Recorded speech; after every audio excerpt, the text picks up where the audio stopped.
다음은 반지나무 출판사의 반지현 대표님입니다. 반지현 대표는 특별히 미국 청년 세대를 깨우고 있는 보수주의 인플루언서이자 저자인 캔데이스 오웬스의 블랙아웃, 나는 왜 민주당을 탈출했나를 번역했습니다. 미국의 보수주의 인플루언서의 책을 번역한 대한민국의 보수주의 인플루언서라는 점이 매우 흥미롭습니다. 오늘 컨퍼런스에서는 나란히 보는 한미 민주당, 이념과 정책의 교차점이란 제목으로 발표하도록 하겠습니다. 반지현 대표에게 큰 박수 부탁드립니다.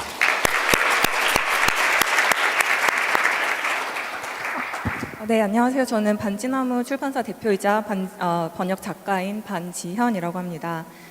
저는 1년 전에 이제 미국의 흑인이자 보수주의자인 한 여성 정치 논객의 책을 번역을 했습니다. 넘겨주시겠어요? 이 책을 번역하면서 저는 한 가지 큰 사실을 깨달았는데요. 한 더 넘겨주시면은 대한민국의 이 민주당과 미국의 민주당이 점점 같은 얼굴로 변해가고 있다는 사실을 깨달았습니다. 어쩌면 원래부터 같은 얼굴이었다가 필요에 따라서 가면을 바꿔 쓰고 있는 것일 수도 있겠습니다만 둘 중 어느 것이 사실인지는 이 발표 말미에 도달했을 때 청중분들께서 각자 판단해 주시면 되겠습니다. 어느 쪽이 됐든 다른 언어로 말을 하고 다른 피부색과 국적을 가진 이 두 정당이 신기할 정도로 쌍둥이 같은 모습을 하고 있다는 것은 유대 기독교 가치관에 입각한 영미식 보수주의자로서 우리 정체성을 확립한 분들이 여기 앉아 계시잖아요. 그렇다면 반드시 분별해야 되는 사실이라고 판단되어서 이 발표를 준비를 했습니다. 그럼 지금부터 앞으로 역사적인 사실들 위주로 한국과 민주당의 과거와 현재를 비교해 보겠습니다. 그리고 앞으로 이대로 간다면 우리가 맞닥뜨려야 할 미래에 어떻게 대비해야 할지 그런 전략적인 재원을 끝으로 이 발표를 마무리하겠습니다. 가장 먼저 미국 민주당부터 시작하겠습니다. 사람들은 오랜 시간 동안 미국의 드라마, 영화, SNL 같은 코미디 채널 등을 접하면서 공화당이라는 정당에 대한 선입견과 민주당에 대한 우호적인 시각을 아주 오랜 시간 동안에 거쳐서 쌓아왔습니다.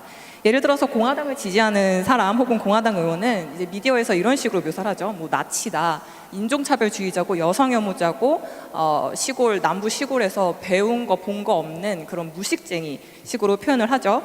그 다음 슬라이드 넘겨주시면. 그런데 아마 여러분들이 이렇게 좀 생각을 해보세요. 여러분들이 넷플릭스나 뭐 영화관에서 보는 영화나 드라마를 이렇게 쭉 생각을 해보시면 아마 대부분의 정치 드라마, 영화나 이런 주인공들은 다 민주당 소속으로 등장을 하고 있습니다. 저는 공화당이 주인공으로 나오는 드라마를 본 적이 없는데 혹시 있으시면 말씀을 좀 해주세요.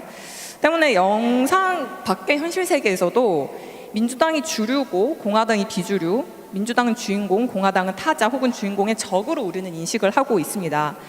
그렇게 많은 사람들이 민주당에게 좀 더 감정이입을 더 쉽게 하게 되는 저는 가장 그 입구가 바로 이런 영상 미디어에 있다고 생각을 합니다. 그래서 그것이 이제 실제 세계에서도 구체적으로 구체화돼서 드러나는데 그게 가장 극단적으로 드러나는 곳이 바로 국내외 주류 언론입니다. 대부분의 사람들은 주류 언론과 주류 미디어를 통해서 세계를 접하고 세계관을 형성을 하고 있죠. 그런데 정말로 우리가 그렇게 인식하는 것처럼 민주당이 그렇게 상식적이고 도덕적이고 약자를 보호하고 평등과 조화와 민주주의를 중시하는 그런 드라마 속 주인공과 같은 그런 집단일까요? 다음 슬라이드 넘겨주시면은 민주당과 이 공화당 역사를 우리가 쫙 살펴보면 민주당은 노예제를 옹호했고요. 남북 전쟁을 시작을 했고 남북 전쟁 이후에 국가 재건을 반대했습니다. KKK를 창설을 했고요. 인종분리법을 제안을 했고 흑인에 대한 증오범죄, 린치를 가했으며 5, 60년대 민권운동에 대한 반대를 꾸준히 해왔습니다. 반대로 공화당은 1854년에 노예제 폐지를 위해서 창당이 됐고요. 그 이후 미국의 수정헌법을 통한 민권 확대에 앞장섰습니다. 다음 슬라이드 보여주시면 예를 들어서 1860년에 공화당의 링컨이 대통령으로 당선이 되고 6주 후에 민주당이 장악하고 있던 사우스캐롤라이나가 연방을 탈퇴를 했습니다. 그렇게 해서 시작된 남북 전쟁의 결과로 남부군이 졌죠. 그렇게 남부 연합군이 항복을 하고 6일 지나서 민주당원이 링컨을 암살하는 사건이 발생을 하죠. 존 윌크스 부스가 링컨을 암살하는 장면이 있습니다. 그리고 그 이후에 이제 민주당의 부통령이었던 앤드류 존슨 대통령이 링컨의 뒤를 이어서 대통령이 되는데 링컨이 쌓아왔던 흑인 인권에 대한 계획을 모두 반대했습니다. 그 다음 보여주시면 여기 보시는 이 사람이 KKK를 처음 만든 사람입니다. 민주당원이고요. 그 다음 보여주시면 KKK가 공화당 대통령들에 의해서 진압이 되고 그 2차 재부흥이 또 일어나요. 그게 바로 1920년대에 우리가 잘 알고 있는 민족 자결주의로 유명한 대통령 우드로 윌슨, 바로 민주당 대통령이죠. 이 사람이 백악관에서 국가의 탄생이라고 하는 이 KKK를 굉장히 미화하는 영화를 상영을 함으로써 KKK가 다시 한번 유행을 타게 됩니다. 그리고 그 다음 슬라이드 보시면 우리가 잘 아는 대공황 시대 루즈벨트 대통령, 민주당이죠. 1936년 당시 베를린 올림픽에 백인 선수단만 백악관에 초대했습니다. 당시 올림픽에서 사관왕을 했던 그리고 흑인 공화당원이었고 히틀러의 악수를 거부해서 화제를 모았던 스포츠계의 전설 제시 오웬스는 당연히 문전박대를 당했고요. 이뿐만이 아니라 1960년대 민권법, 이제 흑인들이 투표를 하기 위해서는 백인들보다 훨씬 까다로운 절차, 시험, 심지어는 비눗방울의 개수를 세는 이상한 시험까지 봤어야 되는데 이런 걸 없애는 법이 있었어요. 근데 그걸 통과 앞에 두고 18명의 민주당원들이 125시간 동안 필리버스터를 벌였던 것 또한 역사적인 사실입니다. 물론 이 법안에 반대했던 공화당 의원은 단 한 명도 없었고요. 그리고 다음 슬라이드 보시면 혹시 이 포스터 보신 분 있으세요? 살면서 저는 사실 본 적이 없어요. 교과서에서도 본 적이 없고 그 어느 곳에서도 본 적이 없는데 이게 민주당에서 예전에 19세기에 발행했던 선거운동 포스터입니다. 왼쪽에 이렇게 근사하게 생긴 젊고 아름다운 이런 백인 남성을 위한 민주당에게 너가 투표를 할래? 아니면은 이렇게 오른쪽에 이렇게 생긴 흑인 니그로에게 투표를 할래? 공화당에게 투표를 할래? 이제 이런 포스터입니다. 민주당의 체면을 위해서라도 여기까지 말씀을 드려야 될 것 같은데요. 그럼 다음 슬라이드 보여주시면 그럼 공화당은 어땠을까요? 아까 말씀드렸다시피 노예제를 완전히 없애는 것이 목적이었어요. 애초에. 그래서 1856년에 첫 정당대회에서 우리는 일부 다처제와 노예제라는 야만의 유무를 퇴치하자, 이것을 정강 최초의 정강으로 제정을 했습니다. 이후 수정헌법 제13조를 통한 노예 해방, 14조를 통한 시민권 부여, 15조를 통한 투표권 부여, 그리고 1862년 일부 다처제 폐지, 1920년에는 52년에 걸친 민주당의 끈질긴 반대에도 불구하고 수정헌법 19조를 통한 여성에 대한 참정권 부여까지 모두 공화당의 주도 하에서 이루어진 일들입니다. 1870년부터 1935년까지 흑인 하원 의원들은 모두 공화당 소속이었으며 79년까지 흑인 상원 의원들은 모두 공화당, 최초의 여성 하원의원, 최초의 히스패닉계 주지사, 최초의 히스패닉계 상원의원, 최초의 아시아계 상원의원 모두 공화당원이었습니다. 과거의 미국 민주당 역사 여기까지 보시기로 하고요. 다음은 한국 민주당의 역사를 잠깐 살펴보겠습니다. 다음 슬라이드 보여주시면 한국 민주당의 첫 출발이 어디에서 시작되었는지 혹시 아시는 분 계신가요? 전라도 토지 기득권, 지주 세력이 만든 정당, 바로 그 정당이 민주당의 계보적 조상인 한국민주당, 줄여서 한민당이었습니다.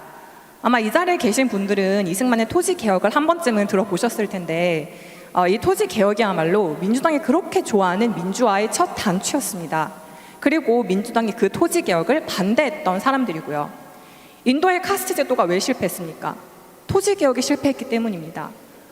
이승만의 토지개혁이 무엇입니까? 양반의 땅을 유상 몰수해서 유상 분배해서 합법적으로 합리적인 절차에 따라서 전 국민에게 토지가 분배되는 그 토지개혁을 반대했던 사람들이 대한민국 현재 민주당의 출발이라고 볼 수 있는 한민당입니다. 그 다음 슬라이드 보여주시면 민주당은 그 이후로도 경제 발전을 위한 국가적 기로에 설 때마다 회방을 놓았습니다. 박정희의 수출 주도형 산업화, 중화공업 육성정책, 포항제철, 현대조선, 경부고속도로 모두 민주당의 반대가 있었습니다. 박정희 대통령이 영남에 특혜를 주고 농민들을 다 죽인다, 이런 말도 안 되는 선동을 통해서 말입니다. 그리고 그 이후에 우리가 기억하는 아마 사건들이 몇 개 있을 텐데 그 다음 보시면 새만금 간척 사업을 반대를 했고요. 그 다음 슬라이드 보시면 새만금 간척 사업 반대, 그 다음 보시면은 청계천, 청계천과 사대강 사업을 반대를 했고요. 그 다음에는 광우병을 위시한 한미 FTA 반대, 그리고 그 다음 슬라이드 보시면 현대에 이르러서는 일본 제품 불매운동, 후쿠시마 처리수, 유언비어 유포까지 정작 돌이켜보면 민생의 삶에 가장 크게 기여했거나 혹은 직결되어 있는 이 모든 것들을 앞장서서 반대해온 사람들이 바로 민주당과 그 지지 세력과 시민단체였음을 우리는 기억해야 합니다. 다음 슬라이드 보시면 97%의 전라도 지역의 지지율을 받아 당선된 김대중, 93%의 흑인의 지지율을 받아 당선된 민주당의 오바마. 결국 서로가 서로에게 대입을 하면 각국의 민주당이 어떻게 서로의 그 각자의 특정 집단을 우위에 주는 척하면서 그들을 우롱하고 기만에 맞는지를 알 수 있습니다. 또 정당 모두 입으로는 민주주의, 인권 중시한다 하지만 사실 민주주의와 인권을 팔아서 사람들을 선동하고 세뇌시켜온 정치 사기꾼이죠. 이 기만의 기술의 유사점을 우리는 분별을 해야 합니다. 과거를 떠나서 현재에 와서 비교할 수 있는 이 두 민주당의 공통점, 이제 인터넷이 발달을 하고 교통수단이 발달을 하면서 서로가 서로를 정보를 더 많이 주고받아요. 그러니까 미국 민주당에서 뭐 하나를 만들면 그걸 한국 민주당이 그대로 답습을 해옵니다. 다음 보시면 그 첫 번째가 바로 국가 정체성과 건국 이념에 대한 부정입니다. 그들은 둘 다 우리는 태어나는 안 되는 원죄의 나라에 살고 있다라고 말합니다. 그런데 여러분, 창세 이래 원죄의 나라가 아닌 나라가 있습니까? 그 어느 모호한 피도 흘리지 않고 현대인의 인권 의식을 만족시켜 줄 만큼 그렇게 고결하게 문명을 이룩한 국가나 제국이 있습니까? 그런 국가는 인류 역사상 단 한 번도 없었습니다. 모든 문명은 다 피를 먹고 자랐습니다. 그것이 이 죄 많은 우리 인류 역사의 아픔입니다. 노예제도나 일방적인 강탈 모두 나쁜 것입니다. 그것을 미화할 생각은 없습니다. 그러나 어째서 그것이 미국이라는 국가를 악마화하는 도구로만 사용되어야 하는가에 저는 의문을 품습니다. 대한민국도 마찬가지입니다. 대한민국도 노무현 전 대통령이 말했던 것처럼 정의가 실패한 나라인가요? 첫 단추부터 잘못 끼워진 미제국주의 앞잡이와 친일파들이 세운 건국되어서는 안 되었을 나라였습니까? 다음 슬라이드 보시면 현재 건국 전후사에 대한 관점이 현재 이렇게 건국년도 논쟁으로 불거서서 실제 미국과 대한민국의 사학계를 뒤흔들고 있습니다. 이거는 어디 그냥 뭐 인터넷 커뮤니티에서 소수의 사람들이 얘기를 하는 게 아니라 이젠 이것이 교육, 명문대학교, 그리고 미국의 바이든 대통령이 지금 1619년 프로젝트를 계속해서 추진을 하고 있죠. 왜 1619년이냐? 미국은 원죄의 나라다. 바로 거기에서 시작을 하는 거예요. 흑인이 노예로 우리나라 미국에 딱 발을 들였을 때 그때부터 우리는 미국의 역사를 카운트해야 된다. 바로 그런 기반으로 지금 1619년이 사실은 미국이 건국된 해다라고 주장을 하는 것이죠. 우리나라도 마찬가지죠. 다음 슬라이드 보시면 문재인 대통령이 우리나라의 건국은 1948년에 있지 않다라고 주장을 했고 지금도 국민을 대상으로 투표를 해보면 이게 거의 반반이 나오는 제가 결과도 봤어요. 아주 많은 사람들이 건국연도에 대해서 이렇게 많은 부정들을 하고 있습니다. 두 번째는 다음 슬라이드 보시면 건국의 아버지들에 대한 부정입니다. 대한민국에는 이승만이 있죠. 자랑스러운 대통령 이승만이 있고 미국에는 조지 워싱턴이 있는데 이 두 대통령 또한 지금 굉장히 많이 고생을 하고 계세요. 그 다음 슬라이드 보시면 이게 지금 미국에서 일어나고 있는 일인데 이게 조지 워싱턴 동상이거든요. 여기 이제 빨간 페인트를 막 칠하고 이렇게 막 테러를 하고 있어요. 그래서 슬레이브 오너, 조지 워싱턴이 이제 결혼을 했는데 이제 이 와이프가 굉장히 돈이 많았대요. 그래서 이제 노예가 있었는데 이제 그걸 역사적인 사실을 가지고 지금 현대 관점에서 생각했을 때 도덕적이지 못했던 것을 빌미를 잡아서 우리는 이 대통령을 인정할 수 없다라고 얘기를 하는 거죠. 그러면서 이제 역사의 심판대에 세워야 한다고 주장을 합니다. 그 다음 슬라이드 보면 우리나라도 마찬가지입니다. 우리나라도 이승만 대통령과 그리고 뭐 이런 식으로 계속 미디어에서 묘사를 하고요. 그 다음 슬라이드 보시면 뭐 이런 최근에 나온 남산의 부장들이나 이런 영화들을 통해서 계속해서 일방적인 프레임을 계속해서 씌워나가고 있습니다. 이 나라의 건국과 경제 발전과 이 나라를 안정 궤도에 올린 우리의 대통령들을 이렇게 악마화하고 있는 그런 모습들을 계속 보여주고 있죠. 그 다음 슬라이드 보시면 그러면서 끊임없이 과거의 상처를 헤집으면서 사과와 배상을 요구합니다. 실제로 미국 민주당은 노예 배상금을 주장을 하고 있고요. 한국 민주당은 동학농민운동자 후손에 대한 특혜를 주장을 했었죠. 근데 참 재미있는 건 뭐냐면 우리나라 민주당이 절대 조선시대 노비의 후손들에게 우리가 특혜를 주자라는 얘기는 하지 않아요. 왜 그런지는 모르겠습니다. 조선시대를 미화해야 되기 때문에 본인들의 정통성을 주장을 하려면 그래서 그런 것 같기도 하고 참 정말 재미있는 사람들인 것 같아요. 그 다음 슬라이드 보여주시면은 그 다음 넘겨주시면은 그 다음에 세 번째는 이거는 좀 많이 화가 나는 부분인데 타인의 죽음을 정치화한다는 점입니다. 조지 플로이드라고 하는 이 흑인 남성이 사망한 거는 안타까운 사고죠. 근데 이거를 민주당은 정치적인 아젠다로 활용을 하고 있다는 점입니다. 다음 슬라이드 보여주시면 이렇게 아프리카 무늬로 되어 있는 저런 스카프를 두르고 무릎을 꿇고 이런 퍼포먼스를 하는데, 이게 이제 무릎을 꿇고 하는 퍼포먼스가 미국 국기에 대한 이제 모욕을 상징을 해요. 이제 나는 미국 국기를 인정하지 않겠다. 왜냐하면 미국 국기 앞에서 내가 당당히 서고 이제 이렇게 국기에 대한 격려를 해야 되는데 그걸 하지 않겠다라는 퍼포먼스거든요. 그런데 웃긴 거는 이걸 우리나라 정치인들도 따라 했어요. 그 다음 보여주시면은 우리나라 국회의원들도 뭐 이런 퍼포먼스를 했었고, 그 다음에 이제 뭐 우리나라에서도 이제 이런 BLM의 그런 것들을 이제 따라서 청년들이 이렇게 따라했던 모습들인데, 사실 이게 미국 애국자들이 보기엔 굉장히 모욕적인 행위예요. 그러니까 우리나라 국기를 미국인이나 다른 나라 사람들이 막 찍고 모욕한다, 이렇게 생각을 해보십시오. 그런 행동들, 그런 무지한 행동들을 지금 하고 있는 겁니다. 네, 그 다음 보여주시고. 그런데 참 희한한 게 우리나라 민주당도 정말 이 죽음을 너무나 이상하게 정치화를 하죠. 이런 미선이 후순위 사건도 그랬고 그 이후에 세월호, 다 너무나 가슴 아프고 안타까운 사건들인데, 이런 것들을 가지고 와서 미군 철수해라, 박근혜 탄핵시켜라, 이런 주장으로 넘어갑니다. 다음 보여주시면은 최근에도 이제 안타까운 이런 비보가 있었는데, 이거를 이제 뭐 조국, 이재명, 문재인 이런 사람들이 이런 글을 막 올려요. 네, 참 화가 나죠. 네, 그 다음 보여주시면은 이렇게 뭐 이태원 참사도 안타까운 사고였지만 이제 이걸 가지고 우리가 특별법을 제정을 해야 된다라고 이야기를 하죠. 네, 그 다음에 네 번째 보여주시면, 네 번째는 바로 둘 다 정체성 정치, 언어 혼란, 그리고 정치적 올바름과 같은 전략을 사용한다는 점입니다. 이제 시간 관계상 이 부분은 조금 줄이도록 하겠고요. 이 외에 뭐 정부 만능주의, 복지주의, 평화주의, 민주주의 뭐 이런 것들 다 짚고 넘어갈 수 있겠지만 저는 이 정도로 정리를 하겠습니다. 그 다음 넘겨주시겠어요? 그러면 이제 미국과 대한민국을 뒤흔드는 세력이 사실 쓰는 언어만 다르지 결국 같은 이야기를 한다는 거, 굉장히 같은 전략을 구사한다는 것, 이 말은 다시 바꿔서 생각을 해보면 미국과 대한민국이 사실 같은 재료로 만들어진 나라라는 걸 우리는 기억할 필요가 있습니다. 개인의 근본적 자유에 대한 존중, 자유롭게 예배할 수 있는 권리, 건강한 남성과 여성이 이루는 건강한 가정과 그 가정이 꾸려나가는 미래와 비전을 존중하는 선 안에서의 정부의 지원, 결코 상식적인 가치관 밖으로 나가지 않는 선 안에서의 자유, 이 모든 것들을 진료로 만들어진 터전이라는 것을 우리에게 의미합니다.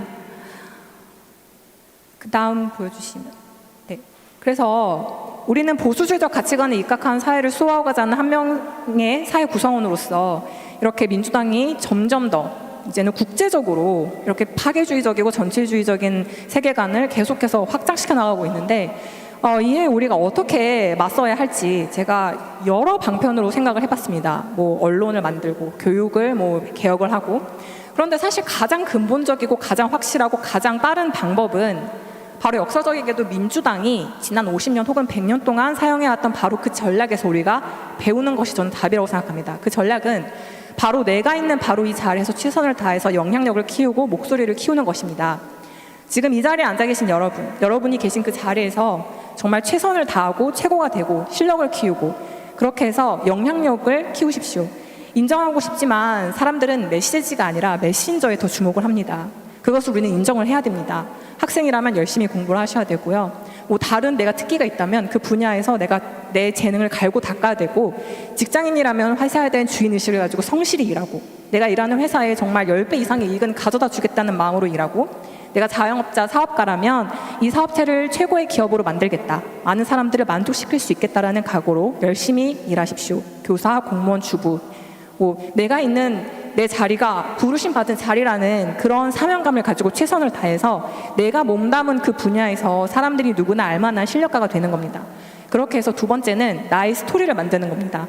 그래서 내가 내뱉는 한마디, 내가 쓰는 한 문장의 글에 사람들이 고개를 끄덕일 수 있는 그런 나를 성장시키고 나를 브랜딩 하십시오.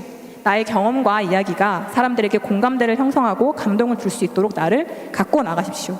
그렇게 해서 브랜딩된 나라는 사람을 기반으로 올바른 목소리를 내는 겁니다. 좋은 사업을 일구고 후원하고 학교를 세우고 영화를 만들고 책을 쓰고, 그렇게 해서 세상에 외면하거나 무시할 수 없는 귀 기울일 수밖에 없는 콘텐츠를 만듭시다. 여러분, 우리가 갖추어야 할 겸손이라는 미덕은 단순히 나를 낮추는 것에서 끝나는 것이 되어서는 안 된다고 저는 생각합니다. 나에게는 너무나 많은 부족함이 있지만 그럼에도 불구하고 내게 능력 주시는 자 안에서 내가 모든 것을 할 수 있다는 확신을 가지고 내가 진리라고 믿는 것, 나 혼자만 알고 있기에 너무 아까운 이 귀한 진리들을 세상이 당당하게 선포함으로써 이 세상의 빛과 소금이 되는 것, 그것이 우리가 갖춰야 할 진정한 미덕이라고 생각합니다. 감사합니다.